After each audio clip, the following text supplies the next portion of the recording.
Fried foods, మైదా, వీటన్నిటి debate జరుగుతుంది కదా. ఇవన్నీ డిబేట్ ఏం లేదు, దే ఆర్ ఆల్ కాజింగ్. ఇప్పుడు ఆయిల్స్ లో కూడా they 2 types of oils, saturated oils, unsaturated, poly unsaturated oils మంచిది. ఎగ్జాంపుల్ ఏమంటే olive oil. But olive oil మనం కుకింగ్ ఎక్కువ యూస్ చేయలేము. అవునవును. Second, rice bran oil is very good. Rice bran oil cooking use చేస్తాం, cooking that is very good oil. Third type of oils ఉన్నాయి కదా ఇప్పుడు కొంతవరకు. ఈ సాచురేటెడ్ ఆయిల్స్ అంటే ఎక్కువ ఉండేది palm oil, coconut oil, Saffola oil కూడా మంచిదే, కొంచెం అన్సాచురేటెడ్ ఫ్యాటీ యాసిడ్. సో ఈ ఆయిల్స్ లో మన కుకింగ్ ఆయిల్ చూసుకోవాలి, poly unsaturated or unsaturated oils use చేస్తే మంచిది. సాచురేటెడ్ ఆయిల్స్ మంచిది కాదు. సో అది డిఫరెంట్, అది కూడా డిఫరెంట్. సో మన కుకింగ్ లో ఎంతవరకు ఆయిల్స్ యూస్ చేస్తే, ఏ టైప్ ఆఫ్ ఆయిల్స్ ఆల్టర్నేట్ చేసి, అంటే 1 month rice bran, 1 month sunflower, అలా చేంజ్ చేసుకుంటా ఉండాలి ఆయిల్స్. అది చాలా ఇంపార్టెంట్. మీరు చెప్తున్న దాన్ని బట్టి దాదాపు fried foods completely ban. Fried foods definite గా బ్యాన్. ఫ్రైడ్ ఫుడ్స్ లో ఏమంటే ఆయిల్ ఒకటి, ఇంకోటి మనం ఫ్రై చేసినప్పుడు oil becomes hydrogenated. Hydrogenated oil అనేది చాలా డేంజరస్ మన బాడీకి. ఫ్రై చేసినప్పుడు అయిపోతుంది, ఫ్రై చేసినప్పుడు అయిపోతాయి. అయినప్పుడు బాడీకి ఇట్స్ నాట్ ఆల్ గుడ్. ఇంకోటి ఏమంటే సేమ్ ఆయిల్ రిపీట్ చేస్తానే ఉంటారు. ఇప్పుడు బయట రోడ్ లో మిర్చి బజ్జీలు తింటుంటారు, ఆ 1 month సేమ్ ఆయిల్ ఉంటుంది. That oil is totally dangerous, బాడీకి డైరెక్ట్ గా వెళ్ళిపోతుంది, ఫ్యాట్ కి. Air fryer sir, air fryer is better అంటారా? ఎయిర్ ఫ్రైయర్ డెఫినెట్ గా, ఇప్పుడు want to eat fried food, air fryer is better. అది ఎయిర్ ఫ్రైయర్ లో కూడా స్మోక్డ్ ఇది వస్తుంది అనమాట, అది దట్ ఈస్ డెఫినెట్లీ బెటర్. అదే విధంగా యూజింగ్ ప్లాస్టిక్స్ కూడా, ఎస్పెషల్లీ హీట్ చేయడానికి మైక్రోవేవ్ లో కూడా ప్లాస్టిక్స్ యూస్ చేస్తారు, అది కూడా మంచిది కాదు. ఈ ప్లాస్టిక్స్ మైక్రో ప్లాస్టిక్స్ అవుతాయి అన్నమాట, మనం తిన్నప్పుడు మనకి తెలియదు. ఈ మైక్రో ప్లాస్టిక్స్ బాడీకి వెళ్ళిపోయి that also causes fatty liver. అవునా సార్? మైక్రో ప్లాస్టిక్స్ వల్ల కూడా మంచిది. సో ఎస్పెషల్లీ మీరు ఈ ఫుడ్ బయట నుంచి ఆర్డర్ చేస్తారు, ప్లాస్టిక్ దాంట్లో వస్తుంది, దాన్ని ఓవెన్ లో పెడతారు, తింటారు. That causes micro plastics and causes that is something nobody. నువ్వు క్యాన్సర్ గురించి అనుకుంటాం కానీ ఫ్యాటీ లివర్ వస్తుందని ఎవరికి తెలియదు. That is also very problem. Second, ఇంకోటి సర్ప్రైజింగ్ థింగ్, రీసెంట్ గా మనం air pollution also is producing fatty liver. Air pollution ఇప్పుడు కొన్ని సిటీస్ లో మన దేశంలో ఎయిర్ పొల్యూషన్ ఎక్కువ. సాయంకాలం బయటకు వెళ్ళారు, ఎయిర్ పొల్యూషన్ వెళ్ళారు, రూమ్ లో కూర్చొని తాగుతారు, డ్రింక్ చేస్తుంటారు అనమాట. ఎయిర్ పొల్యూషన్ బయటకు, ఎయిర్ పొల్యూషన్ డ్రింక్ 2 ఎఫెక్ట్ వచ్చి కంప్లీట్ లివర్ చెడిపోతుంది. అంతే. So air pollution is not all, చాలా డేంజరస్ లివర్ కి. అది కూడా దట్ కెన్ కాజ్, ఈ పార్టికల్స్ ఉంటాయి కదా, అవి లివర్ లో ట్రాప్ అయిపోయి దాని వల్ల ప్రాబ్లమ్ వస్తుంది. ఫ్యాటీ లివర్ కానీ చాలా వివిధ కారణాలు ఉంటాయి. ఇలాగా డయట్ లో ఫ్రైడ్ ఫుడ్ ఒకటి, దాని తర్వాత కొన్ని స్వీట్ అండ్ థింగ్స్, ఫ్రక్టోస్, ఇవన్నీ కూడా చాలా డేంజరస్. హై ఫ్యాట్ కొన్ని ఉంటాయి సార్. ఇప్పుడు కోకోనట్ ఆయిల్ గురించి చాలా ఒక టైం నడిచింది, కోకోనట్ ఆయిల్ చాలా మంచిది అని చెప్పి. అలాగే మనకి అవకాడో చాలా మంచిది అంటున్నారు. అవకాడో మంచిది, అవకాడోలో ఎక్కువ పాలీ అన్సాచురేటెడ్ ఫ్యాటీ యాసిడ్. అలాగే ఫిష్ ఆయిల్ అనుకోండి, ఫిష్ లో ఉన్న ఆయిల్ omega 3 ఉంటుంది. omega 3 మంచిది. In fact omega, if you are vegetarians, I suggest omega 3 capsules తీసుకోవడం మంచిది. ఫ్యాటీ లివర్ కూడా మంచిది. They are all unsaturated or poly unsaturated, అవి ప్రొటెక్ట్ చేస్తాయి body. So logically sir, ghee అయితే, ghee and butter not recommended. Ghee and butter small quantities లో ghee is okay, but not above say more than 1 teaspoon, table spoon కూడా, tea spoon is not సరిపోతుంది, దానికన్నా ఎక్కువ తీసుకోవాలి. Non vegetarian diet, vegetarian diet, fatty liver కి సంబంధించి మీరు ఎలా కంపేర్ చేస్తారండి? ఫ్యాటీ లివర్ డెఫినెట్ గా vegetarian diet is superior fatty liver కి. బట్ అగైన్ వెజిటేరియన్ డయట్ లో ఇఫ్ యూ టేక్ కార్బోహైడ్రేట్స్ అనుకోండి, ఇడ్లీ, ఇటువంటి simple carbohydrates, they can also produce fatty liver very fast. అదే విధంగా ఇప్పుడు మనము రిచ్ కార్బోహైడ్రేట్స్, రైస్ అనుకోండి, plain white polished rice, that also high carbohydrate which is high glycaemic index అంటాం, that also causes fatty liver. Whereas millets చాలా తక్కువ chance of millets producing fatty liver. Non vegetarian లో certain thing, for example fish అనుకోండి, అదే egg అనుకోండి, these are less associated fatty liver. To some extent chicken, but red meat again we do against it. So non-vegetarian manchidi kaadu, vegetarian manchidi kaadu. Depends on the item. Inkoti egg lo kuda people ki wrong concept. Egg white అయితే తింటున్నామండి, yolk అది తప్పదు. ఎందుకంటే egg yolk లో 2 important components are there. One is called choline. Choline అనే substance. Choline అనేది prevents fatty liver. ఓహో. Choline. So దానికే advise, egg yolk మంచిది, తప్పుగా అంటే అప్ టు 4 eggs పర్వాలేదు. బియాండ్ 4 eggs అంటే ఎగ్ యోక్ తినకూడదు, అప్ టు 4 eggs తినొచ్చు ఒకటి. రెండోది, ఎగ్ యోక్ లో there is substance which protects the muscles. అంటే మన ఏజ్ అవుతాయి, మజిల్స్ వేస్ట్ అయిపోతుంటాయి. సార్కోపీనియా అంటాం. Sarcopenia is not good. మనం exercise helps to muscle building. Sarcopenia రాకూడదు అంటే కొంతవరకు ఎగ్ యోక్ మంచిది చాలా. సో నేను అడ్వైజ్, ఇంకో ఇంపార్టెంట్ అడ్వైజ్ పీపుల్ కి ఏమంటే, కైండ్లీ ఓన్లీ ఎగ్ వైట్ అని కాదు, ఎగ్ యోక్ కూడా కనీసం if you're eating 2 eggs, 1 egg with egg yolk తినండి, 1 egg వితౌట్ ఎగ్ యోక్ తినండి. చాలా ఇంపార్టెంట్. ఒక యావరేజ్ 70 కిలోల వ్యక్తి రోజుకి 70 గ్రాముల ప్రోటీన్ తినాలి. కరెక్ట్. అంటే మనకి దాదాపు ఒక డజన్ ఎగ్లు ఎగ్స్ పర్ డే అంటే ప్యూర్ గా ఎగ్స్ మాత్రం అంటే చేస్తారు. ఎగ్ తోటి యూ గెట్ 10 grams అనుకోండి ఒక ఎగ్ తోటి ప్రోటీన్. సో 2 eggs తింటే 20 grams. 20 grams ఎగ్ ప్రోటీన్ ఇది ఓకే. అదే విధంగా దాల్, లెంటిల్స్, స్ప్రౌట్స్ ఇవన్నీ కూడా, బీన్స్ ఇవన్నీ కూడా ప్రోటీన్స్ వస్తాయి వెజిటేరియన్. నాన్ వెజిటేరియన్ లో యావరేజ్ ఒక ఫిష్ అనుకోండి, ఒక పీస్ ఆఫ్ ఫిష్ కానీ ఒక చికెన్ అనుకోండి, దాంట్లో నుంచి వస్తాయి అన్నమాట. యోగర్ట్ కూడా చాలా మంచిది. మంచిదా పాలు మంచిది కాదు, యోగర్ట్ మంచిది. యోగర్ట్ ఆల్సో కంటైన్స్, ఇప్పుడు హై ప్రోటీన్ యోగర్ట్స్ కూడా ఉన్నాయన్నమాట, ఎక్కువ ప్రోటీన్, గ్రీక్ యోగర్ట్ లాగా. గ్రీక్ యోగర్ట్ లాగా.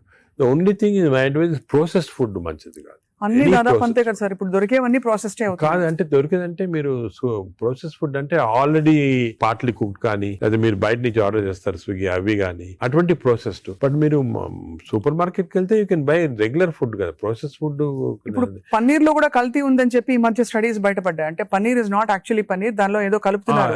అంటే actually anything that is process, మనం హోమ్ మేడ్ ఆర్గానిక్ ఫుడ్ చాలా మంచిది. We're going away from that. తప్పది. సపోజ్ మనం మార్కెట్కి వెళ్ళి వెజిటబుల్స్ కొన్నాం, ఇది కొన్నాం, ఎగ్స్ కొన్నాం, ఇంట్లో చేసుకోవచ్చు కదా.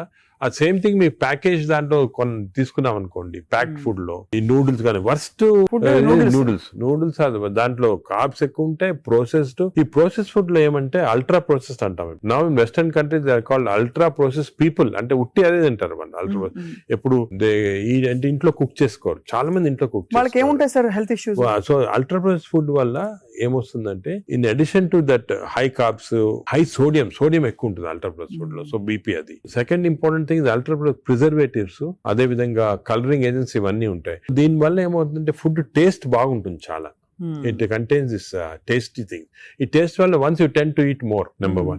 Number two, ఈ ప్రాసెస్ ఫుడ్ వల్ల గట్ మైక్రోబయామ్ అన్ని చెడిపోయి బ్యాడ్ మైక్రోబయామ్ వచ్చి అది లివర్ కి ఎఫెక్ట్ అవుతుంది. ఈ మైక్రోబయామ్, ఇంకో విషయము, microbiome produces alcohol in the intestines. Bad microbiome మనం డ్రింక్ చేయాల్సిన అవసరం లేదు. ఈ బ్యాడ్ మైక్రోబయామ్ మన కాన్స్టెంట్ గా ఆల్కహాల్ ప్రొడ్యూస్ చేసి ఆ ఆల్కహాల్ డైరెక్ట్ గా లివర్ కి వెళ్ళిపోతుంది.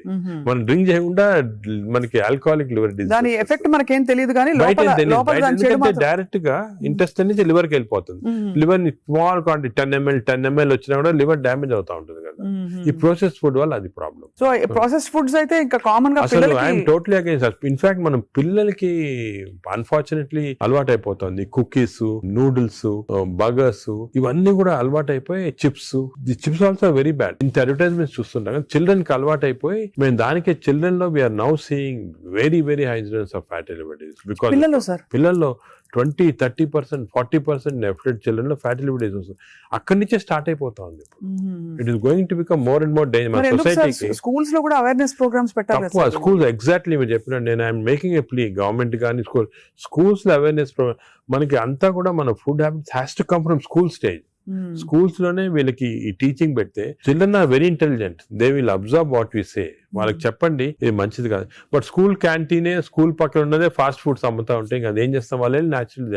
So that is wrong. We should ban fast foods in schools and school surroundings compulsory. This is the most dangerous thing. మనకి ఎపిడమిక్ అయిపోతుంది. We are not realizing it's going to become very dangerous. చిన్నప్పటి నుంచే మనం healthy eating habits inculcate చేయాలి. చాలా important. Sir ఒకసారి gut health బాగా దెబ్బతినేసింది ఫర్ వేరియస్ రీజన్స్, బయట తిని లేకపోతే స్ట్రెస్ఫుల్ హ్యాబిట్స్ వల్ల, దాన్ని కరెక్ట్ చేయాలంటే ఎక్కడి నుంచి స్టార్ట్ చేయాలి? మనం ఇప్పుడు suppose somebody even 60 years 70 years లో కూడా మనం గట్ హెల్త్ రిస్టోర్ చేసుకోవచ్చు. ఎలా రిస్టోర్ చేయాలి సార్? ఏం చేయాలి? అదే ఫస్ట్ ఏమో food, it has to be organic food correct గా. అంటే అనేది ఏమంటే ఈ ఫాస్ట్ ఫుడ్స్, ప్రాసెస్ ఫుడ్స్ అన్ని ఆపే సింపుల్ ఫుడ్ మన ఇంట్లో, for example millets, fresh vegetables, దాని తర్వాత సర్టన్ టైప్స్ ఆఫ్ ఫ్రూట్స్ లో కూడా బెర్రీస్ అనుకోండి, 3 B's అని ఉన్నాయమ్మా. బెర్రీస్ ఒకటి, వెజిటేరియన్ లో బ్రోకలీ ఒకటి, బీట్రూట్ ఒకటి. 3 B's are very important. Berries daily ఒక కప్ ఆఫ్ బెర్రీస్ తింటే that itself will restore health. Great sir. Blueberry, berries, broccoli, beetroot, 3 B's అంటాం. ఆ 3 B's ఆర్ వెరీ గుడ్ ఈ ఫుడ్ హ్యాబిట్స్ లో. Yogurt, మంచి yogurt తింటాం, healthy yogurt తింటాం. దాని తర్వాత నట్స్ లో కూడా అన్ని నట్స్ మంచిది కాదు. అది నట్స్ లో బెస్ట్ ఈజ్ వాల్నట్స్. అదే విధంగా సెకండ్ ఈజ్ ఆల్మండ్స్. ఇవి 2 ఆర్ గుడ్. పిస్తా అంత మంచిది కాదు, హై ఫ్యాట్ కదా సార్. హై ఫ్యాట్ పిస్తా. సేమ్ థింగ్ క్యాష్యూస్ కూడా సేమ్. అందులో నేతిలో వేయించి ప్రోటీన్ తిన్నాం అనుకోండి, అది again you're taking back. So అవి ఫ్రైడ్ క్యాష్యూస్ అవన్నీ కూడా అవాయిడ్ చేయాల్సింది. ఇలాగా హెల్తీ ఫుడ్ తోటి we can make lot of difference. Plus non vegetarian లో fish is very good. Fish తినే వాళ్ళకి ఫిష్ మంచిది. ఫిష్ కూడా అన్ఫార్చునేట్లీ ఈ మధ్యన కొంచెం ప్లాస్టిక్స్ వచ్చేస్తున్నాయి ఫిష్ లో. ఈ సీ లో ప్లాస్టిక్స్ వేసి రివర్స్ లో వాళ్ళకి మైక్రో ప్లాస్టిక్స్. ఈ micro plastics and other future thing we have to concentrate. Society. Pollution, process food, micro plastics, these are called the 3 evils. ఈ 3 evils వల్ల మనం అన్ఫార్చునేట్లీ ఎంత హెల్త్ మెయింటైన్ చేయాలంటే కూడా మన society is not giving us the opportunity. అంటే బయటకు వెళ్తే సరే వాళ్ళు హైదరాబాద్ లో ఎన్ని రెస్టారెంట్స్ ఉన్నాయి సార్, ఇంకా అపిటైట్ ఉంది. రాత్రి 11:30కి వెళ్తే కూడా ఇంకా బజ్జింగ్, అసలు అందరూ ఎంత తింటున్నారు అంటే నేను రెస్టారెంట్స్ బ్లేమ్ చేయను. రెస్టారెంట్స్ లో హెల్తీ ఫుడ్ కుక్ చేస్తే వాడడం మంచిదే, కానీ షార్ట్ కట్స్ తీసుకొని కుకింగ్ ఆయిల్ మళ్ళా యూస్ చేయటము, అదే విధంగా ప్రాసెస్ ఫుడ్ దాంట్లో యూస్ చేయటము, కలరింగ్ ఏజెంట్స్ యూస్ చేయటం, అది చేస్తే they are not very good. ఇప్పుడు తండూరి చికెన్ అని బాగా మంచి రెడ్ కలర్ వేస్తారు madam, that is not again good. It's bad for health అంటే red colouring agents, preserving agents are not good. ఇదొక aspect. Second aspect gut health again not realised is physical activity. చాలా important. మీరు అనొచ్చు physical activity gut కి సంబంధం ఉంది. The gut is constantly reacting, liver is constantly reacting to physical activity. మనకి daily standard 150 hours per week, 150 hours per week physical activity liver కి మంచిది. It has shown repeated గా 150 hours per week చేస్తే liver fat slow కరిగిపోతుంది. 150 hours sir, 150 hours a week అంటే 7 days లో 150 hours అంటే రోజుకు సుమారు 20 minutes పర్ డే. ఓకే, 150 అంటే 1.5 hours per 1.5 hours, 30 minutes per day for 5 days. Okay, 30 into 5 150 minutes అయితే 150 minutes పర్ వీక్ కి సరిపోతుంది. అండ్ డైలీ చేయకపోవచ్చు, కొంతమంది వీక్ లో 2 సార్లు 3 సార్లు అలా చేయగలుగుతారు. టోటల్ క్వాంటిటీ ఇంత ఉండాలి 150 hours. ఇది మోడరేట్ ఎక్సర్సైజ్. అగైన్ చాలా మంది మేము ఎక్సర్సైజ్ అంటాం, ఇంట్లో తిరుగుతుంటాం, రోజంతా ఇంట్లో తిరుగుతుంటాం, ఇక్కడ అక్కడ పనులు చేసుకుంటా ఉంటాం, లేకపోతే మా ఆఫీస్ లో. అది కూడా that is not correct. Exercise అంటే మనం కరెక్ట్ గా ½ an hour you have to do moderate exercise. Moderate అంటే ఏమి? వాకింగ్ కానీ రన్నింగ్, ఏదన్నా మోడరేట్ అంటే మనం ఎక్సర్సైజ్ చేసినప్పుడు మాట్లాడుతుంటే మాట్లాడగలుగుతాం కానీ వీ కెనాట్ సింగ్. అవును, పాట పాడలేము, మాట్లాడగలుగుతాం. That is moderate exercise. అంటే we can carry on a conversation with somebody. ఆయాసపడుతూ కొంచెం క్యారీ చేయొచ్చు. మనం బాగా విగ్రెస్ అయితే మాట్లాడలేము, that is vigorous exercise. But మన if you're able to sing in doing exercise, that means it's not moderate. So మనం ఈజీగా టెస్ట్ చేసుకోవచ్చు. ఒకరొకరిలో వేరేగా ఉంటుంది. జనరల్ గా heart rate we say get to 50 to 70% అంటాం, అంటే 150 హార్ట్ బీట్ లాగా తెచ్చుకోవాలి. ఎందుకంటే మోడరేట్ ఎక్సర్సైజ్ చేసినప్పుడు మన హార్ట్ ఇంక్రీజ్ అయ్యే రేటు, సర్క్యులేషన్ ఇంక్రీజ్ అవుతుంది, లివర్ లో ఉన్న టాక్సిన్స్ అన్ని బయటకు వస్తాయి, బ్రెయిన్ సర్క్యులేషన్ ఇంప్రూవ్ అవుతుంది, హార్ట్ లో కొలాటరల్ జరుగుతుంది. That's why we are emphasizing on this moderate exercise. ఏదో క్యాజువల్ గా పొద్దున ఒక 5 మంది ఫ్రెండ్స్ ఒక గంట సేపు నడిచామని ఒక 2 kilometers నడిస్తే దట్స్ నాట్ మోడరేట్ ఎక్సర్సైజ్. అది రెగ్యులర్ గా కన్సిస్టెంట్ గా చేయాలి. బాడీ కన్సిస్టెంట్ గా moderate exercise, clear definition moderate అనేది. Moderate exercise 150 hours a week చేస్తే డెఫినెట్ గా we prolong life by 5-6 years. In fact every 5 minutes of exercise కి you prolonging life by 7 minutes. 5 minutes చేస్తే 7 minutes prolong చేస్తాం life. Sir, ఈ context లో మీరు ఇంతమంది స్టార్స్ ని ట్రీట్ చేశారు. AIG లో చాలా మంది top most stars of the country ఇక్కడికి వచ్చారంటే మీ దగ్గరికి వస్తారు. దీనికోసం కూడా వచ్చిన వాళ్ళు ఉన్నారు. వాళ్ళలో మీరు నోటీస్ చేసిన హెల్దీ హ్యాబిట్స్ ఏంటి సార్? అమితాబ్ బచ్చన్ గారు చాలా మంది వచ్చారు కదా సార్. చాలా నేను నోటీస్ చేసానంటే, ఒకటి ఓల్డ్ స్టార్స్, కొత్త స్టార్స్, వాళ్ళని కూడా ఓల్డ్ స్టార్స్ కూడా చాలా మందిని ఐ టు ట్రీట్. అండ్ ఇప్పుడు కూడా కొంతమంది వస్తుంటారు. Old stars, new stars difference ఏమంటే, ఈ కొత్త generation they are very health conscious. కొంతవరకు ఓవర్ హెల్త్ కాన్షియస్ అనొచ్చు. చాలా మంది కొత్త జనరేషన్ అంటే మన రామ్ చరణ్ ఆ గ్రూప్ లో they are very health conscious. బాగా ఎక్సర్సైజ్ చేస్తున్నారు, డైట్ బాగా మెయింటైన్ చేస్తున్నారు, వాళ్ళకి హెల్త్ అడ్వైజర్స్ ఉన్నారు. కొన్నిసార్లు కొంతమంది ఓవర్ వెళ్ళిపోతారు, అంటే మరి టూ మచ్ ఆఫ్ ఎక్కువ ప్రోటీన్ కూడా మంచిది కాదు. నార్మల్ గా 1 gram per kg body weight అంటాము. కొంతమంది 2-3 grams. Now there is a fashion 3 grams per kg body. అది మంచిది కాదు, కిడ్నీ పైన ఎఫెక్ట్, జనరల్ గా మంచిది కాదు. కరెక్ట్ ప్రోటీన్ తీసుకోవాలా. ఈ కొత్త స్టార్స్ ఏమైనా they are going very balanced. వాళ్ళ ఎక్సర్సైజ్ ప్యాటర్న్ గానీ, డయట్ గానీ, అంటే they are conscious that they're should look good for people to see them అని చాలా బాగా చేస్తారు. In fact they are the healthiest people. ఇప్పుడు they are very restricted in their alcohol intake గానీ, దాంట్లో కూడా చాలా రిస్ట్రిక్టెడ్ గా, చాలా కేర్ఫుల్ గా వెళ్తున్నారు. పూర్వకాలం అంత ఉండేది కాదు, కొంతమంది ఎక్స్ట్రీమ్స్ కి వెళ్ళిపోయేవాళ్ళు ఇంట్లో, అండ్ వాళ్ళు పెద్ద ఎక్సర్సైజ్ అది ఉండేది కాదంతా. బట్ ఇప్పుడైతే డెఫినెట్ చేంజ్ ఉంది. The present generation of stars are very health conscious. They are maintaining, almost అందరూ అదే అనుకోవచ్చు, దే ఆర్ మెయింటైనింగ్. అది లేకపోతే they won't stay long in the industry. Sir, external supplements, vitamin supplements అన్ని అవి observe అవుతాయా? External supplement లో చాలా కాంట్రవర్సీస్ ఉన్నాయి. కొన్ని మంచి సప్లిమెంట్స్, కొన్ని కాంట్రవర్షియల్ సప్లిమెంట్స్, కానీ హార్మ్ఫుల్ సప్లిమెంట్స్ అనేది తీసుకోకూడదు. చాలా వరకు ఈ supplements, for example B complex అనుకోండి, vitamin D to some extent people తీసుకున్నారు, దానివల్ల హార్మ్ లేదు కానీ కొంతవరకు బెనిఫిట్ ఉండొచ్చు. ఫర్ ఎగ్జాంపుల్ ఇయర్లీ మీరు 3 times a year ఒక 2 months వైటమిన్ డి తీసుకున్నారనుకోండి, సండే అలాగా, దట్ ఇస్ ఓకే, ఎందుకంటే మన అందరిలో వైటమిన్ డెఫిషియన్సీ ఉంటుంది. అదే B12 ఫోలిక్ యాసిడ్, ఈ రెండు కూడా డెఫిషియన్సీ, ఎస్పెషల్లీ వెజిటేరియన్ లో B12 ఫోలిక్ యాసిడ్ రెండు డెఫిషియన్సీ ఉంటుంది. అది తీసుకున్న హార్మ్ ఏం లేదు, ఒకవేళ అది ఎక్సెస్ అయినా కూడా యూరిన్ లో పాస్ అయిపోతుంది. కొన్ని లిటిల్ కాంట్రవర్షియల్ అంటే NADH అని ఉంటుంది అన్నమాట, అది చాలా మంది తీసుకుంటున్నారు ఈ మధ్యన. ఏంటి సార్ అది? NADH అని టాబ్లెట్, మజిల్ కి మంచిది, మైటోకాండ్రియాకి మంచిదని. అది రిసర్చ్ లో కాంట్రవర్షియస్ ఉన్నాయి. కొంతమంది ఏమో మంచిది మజిల్ బిల్డ్ చేయడానికి, కొన్ని ఏమో మంచిది కాదంటారు. అటువంటి we don't recommend definitely. But some things like curcumin అనుకోండి, అంటే మనం ఫుడ్ లోనే వచ్చేస్తుంది కర్క్యూమిన్, అది మంచిది తీసుకోవటము. వైటమిన్ K అని ఉంది ఒకటి, వైటమిన్ K, అది వైటమిన్ K2 కొత్తగా వచ్చింది, అది కూడా కొంచెం కాంట్రవర్షియల్. అలాగా చాలా సప్లిమెంట్స్ వస్తున్నాయి. నేను అనుకునేది natural food, correct amount of protein, that is very important. తీసుకుంటే సప్లిమెంట్స్ పెద్ద అవసరం. అంటే మనకి సోర్సెస్ సార్, ఇప్పుడు ఒక చిన్న ప్రాబ్లం సొసైటీకి ఉండే ప్రాబ్లం, వెజిటబుల్స్ పెస్టిసైడ్స్ వేసేస్తారని, ఎక్కడ పండిస్తున్నారు, పటాన్ చెరువు దగ్గర అని నీళ్లు వచ్చేస్తాయి, మురుగు నీళ్లు దానిలో పండిస్తున్నారంటారు.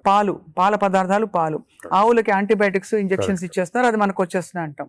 కోళ్లు, ఎగ్స్ కూడా సేమ్ థింగ్, న్యాచురల్గా కేజ్ ఫ్రీ, అదే ఫ్రీ బర్డ్స్ అని, అదొక ప్రాబ్లమ్. ఇంకా పోతే ఇంకా మిగతావన్నీ మనకు తెలిసినవే. ఫ్రూట్స్ సేమ్ థింగ్, కార్బైడ్ పెట్టి పండిస్తున్నారు. సో మనిషి వెతుక్కుంటున్నాడు సార్ ఏం తినాలి, ఎలా తింటే బెస్ట్, నేను ఇంకా కొంచెం ఆరోగ్యంగా ఎక్కువ కాలం బతకచ్చు. అంటే మీరు చెప్పింది చాలా కరెక్ట్. ఇది ఒక పెద్ద టాపిక్, సెపరేట్ టాపిక్, రోజు మనం డిస్కస్ చేస్తాం అంతా. సార్ హౌ టు, మనకి సొసైటీలో అన్ఫార్చునేట్లీ ఇప్పుడు ఎస్పెషల్లీ సిటీస్ లో, ఊర్లలో అంత ఎక్కువ లేదు, సిటీస్ లో ఎక్కువ ప్రాబ్లం ఏమంటే ఈ contamination of food of various types, eggs నిచ్చి, మిల్క్ నిచ్చి, వెజిటబుల్స్ నిచ్చి, అన్ని దాంట్లో ఇట్స్ కమింగ్. సో ఎలాగ ఐడెంటిఫై చేసి how to go to organic. ఇప్పుడు ఆర్గానిక్ అనేది అందరికి అడ్వైస్ చేసాం, చాలా కష్టం, కాస్ట్ ఫ్యాక్టర్ ఒకటి, and agriculture can't sustain by just organic without this thing.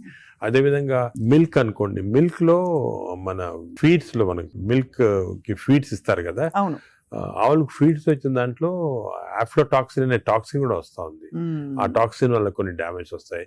Eggs కూడా కేజ్డ్ బర్డ్స్ కానీ ఇది, సో ఇవన్నీ కూడా మనకి డెఫినెట్లీ దెర్ ఈస్ కన్సర్న్. కొంతవరకు those who can afford it, organic food కానీ, ఇంట్లో గార్డెన్ చేసుకోవడం, గార్డెన్ ఫుడ్ తీసుకోవడం కానీ, అలాగే విధంగా పౌల్ట్రీ కూడా అలా చేయటం కానీ. ఫిష్ లో కూడా there is a ways of seeing that you don't get in to. ఈ ఫిష్ లో చెప్పేది micro plastics the problem. Fish అంటే of course oils to some extent మనం వీ కెన్ టేక్ పాలిఅన్సాచురేటెడ్ తీసుకోవచ్చు. అదే విధంగా యోగర్ట్ కూడా కేర్ తీసుకొని చేయొచ్చు. సో ఇది డెఫినెట్ గా ప్రాబ్లం.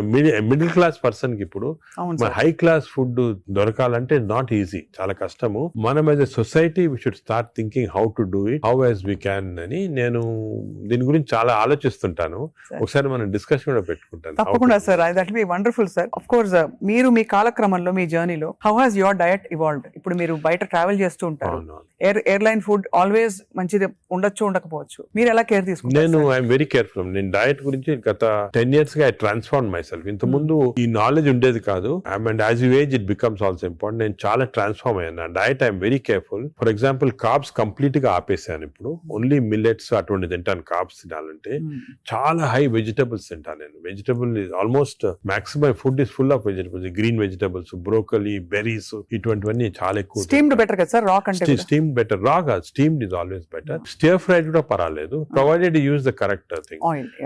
ఇంకోటి ఏమంటే add a lot of Apple cider vinegar ఉంటుంది కదా, అది కూడా చాలా మంచిది, యాడ్ టు ద వెజిటబుల్స్ అటువంటివి. అది I eat of course eggs ఒకటి, ఐ సర్టన్లీ యోగర్ట్ చాలా ఎక్కువ. ఇంతకుముందు నేను తినేవాడిని కాదు, ఇప్పుడు I realize the importance. Yogurt ఒకటి, ఫిష్ ఒకటి. As far as possible meat avoid చేస్తాను నేను కంప్లీట్ గా. ట్రావెల్ అప్పుడు ప్రాబ్లం వస్తుంది, that's why I don't eat in the flights లో నేను లాంజెస్ లో తింటా. The food in the lounges are better then in the flights. Definite different, fresh గా ఉంటాయి. Plus you can select what you want to eat. కొన్ని lounges లో you can actually order what you want to eat. You can tell them you make me stir fried vegetables, తీసుకుని అలా తినొచ్చు. Versus airline in the airport కదా, in the flights foods are very not very good. Most of them are process food కాబట్టి మంచిది కాదు. మరీ long గా you can't avoid అంటే వేరే కానీ, but better to eat out side the flight. మనం వెస్టర్న్ కంట్రీస్ లో కొంతవరకు ఈ ఫుడ్ అనేది మిక్స్ చేయటం మంచిది, మన ఫుడ్ వెస్టర్న్ ఫుడ్ అది. సో వెన్ ట్రావెలింగ్ ఎక్కువ, it's always good that you eat some westernised. For example Mediterranean tomatoes అనుకో, చాలా మంచిది అది. మెడిటరేనియన్ డైట్స్ చాలా మంచిది, మెడిటరేనియన్ బేస్డ్ డైట్. అవి మనకి ఆపర్చునిటీ మనకి గో అవుట్ దొరుకుతాయి అన్నమాట. అది సో అలాగా మిక్స్ చేయడం వల్ల so I learn now to be very careful. ఎందుకంటే I think food is essential not only for your physical fitness, ఇవి ఫ్యాటీ లివర్ రాకుండా ఉంటాం, మెంటల్ ఫిట్నెస్ కూడా ఫుడ్ చాలా ఇంపార్టెంట్.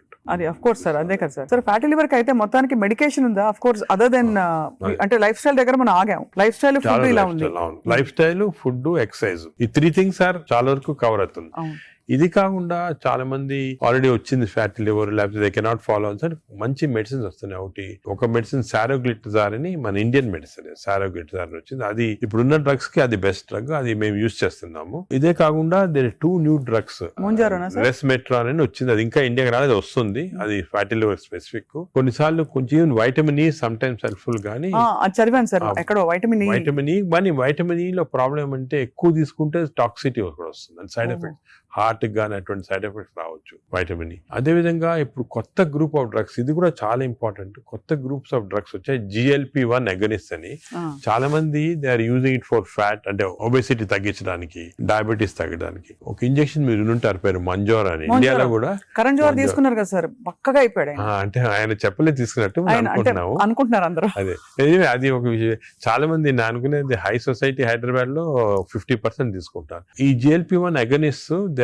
ఆర్ ఆల్సో మంచి డ్రగ్స్. అవి అది ఏం చేస్తాయంటే బాడీ న్యాచురల్ లో, బాడీలో GLP-1 అనేది ఇంటెస్టైన్ లో ప్రొడ్యూస్ చేస్తుంది, గట్ మైక్రోబయామ్ ప్రొడ్యూస్ చేస్తుంది. సో ఇంపార్టెన్స్ ఆఫ్ ఇంటెస్టైన్ కి గట్ మైక్రోబయామ్ దీని వల్ల వచ్చింది.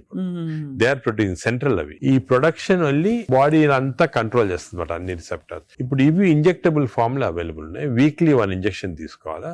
ఒక టిపికల్ ఎగ్జాంపుల్ మంజార్, ఇప్పుడు ఇండియా గవర్నమెంట్ కూడా అలో చేస్తుంది, మన మెడికల్ షాప్స్ లో అన్ని కూడా దొరుకుతాయి. 3000 రూపీస్ అవుతుంది ఒక ఇంజెక్షన్, 4 ఇంజెక్షన్స్ పర్ మంత్. కొంతవరకు అంటే మై జనరల్ బిలీఫ్ అన్ని న్యాచురల్ గా చేస్తేనే బెటర్, ఈ artificial methods not good. But వేరే ఇంకేం లేకపోతే తీసుకోవచ్చు. ఈ ఇంజెక్షన్ కి సైడ్ ఎఫెక్ట్స్ చాలా తక్కువ. ఒక్క సైడ్ ఎఫెక్ట్ ఏమంటే కొంచెం బోన్ డెన్సిటీ తగ్గొచ్చు, లేకపోతే ఫేస్ లో ఫ్యాట్ పోయి, మీరు చూసారు చెప్తారు కొంతమంది మంజోరో ఫేస్ అంటారు అనమాట, మజిల్ మాస్ తగ్గొచ్చు అని అంటారు. కానీ అది కూడా కాంట్రిబ్యూట్ చేయాలి, అంటే దాన్ని బాగా ఇంజెక్షన్ తీసుకుని బాగా ఎక్సర్సైజ్ చేసి ప్రోటీన్ బాగా తీసుకుంటే మజిల్ మాస్, బోన్ ప్రిజర్వ్ చేసుకోవచ్చు. సో ఇప్పుడున్న అన్ని డ్రగ్స్ లో దీనికే సైడ్ ఎఫెక్ట్స్ ప్రస్తుతం, కానీ దీనికి ఫ్యూచర్ చాలా న్యూ డ్రగ్స్ వస్తాయి చాలా. ఎందుకంటే వెస్టర్న్ కంట్రీస్ లో దీనిపైన రీసెర్చ్ అనేది at least 17 compounds are in research, అంటే ఓరల్ టాబ్లెట్స్ ఇటువంటి అన్ని కూడా ఉన్నాయి. నేను అనుకునేది ఇంకొక 5 years తర్వాత ఒక 50% of population will be on this drugs. అవును సార్, అలాగే న్యాచురల్ గా చేయాలా, కాకపోతే ఇంక ఈ డ్రగ్స్ తీసుకోవాలా. ఈ డ్రగ్స్ వల్ల లక్లీ ఈ కొత్త డ్రగ్స్ వల్ల సైడ్ ఎఫెక్ట్స్ చాలా తక్కువ, పీపుల్ కెన్ టేక్ ఇట్. కొంతమంది వామిటింగ్, కాన్స్టిపేషన్, డైరియా లాగా వస్తున్నాయి, but overall dangerous side effects లేవు. Only thing is cost factor. మీకు మంత్లీ 12,000 15,000 దాకా అవుతుంది, ఆ కాస్ట్ ఫ్యాక్టర్ ఒకటి. Otherwise they are very safe. And fatty liver కూడా బాగా ఎఫెక్ట్ వస్తుంది, తగ్గించేస్తుంది ఫ్యాట్ ని బాగా. ఇదంతా గంపగుత్తగా తగ్గుతాయి కదా సార్, ఫ్యాటీ లివర్, ఒబేసిటీ అన్ని తగ్గిపోతాయి. కానీ మనకి మానిటరింగ్ అనేది fatty liver of course scanning చేసి కనుక, బట్ సింపుల్ మెథడ్ మానిటరింగ్ ఏమంటే వేస్ట్ సర్కంఫరెన్స్. మన వేస్ట్ సర్కంఫరెన్స్ యావరేజ్ హైట్ ఉన్న వాళ్ళకి మెన్ కి 90 centimeters కన్నా తక్కువ ఉండాలా, విమెన్ కి 85 కన్నా తక్కువ ఉండాలి. సో సింపుల్ గా ఏమంటే మన హైట్ కదా, మన హైట్ కన్నా waist circumference should be half or less. So మన హైట్ చూసుకొని, సో మీకు వేరే స్కాన్స్ ఏం అవసరం, ఇంట్లో చిన్న టేప్ పెట్టుకోండి, టైలర్ టేప్, అప్పుడప్పుడు వీక్లీ మెజర్ చేసుకుంటా ఉండండి, అక్కడ మనకు తెలిసిపోతుంది. Suppose your waste is coming down to less than half of your height, you are safe. You don't have to go for costly scans. అంతే, అక్కర్లేదు.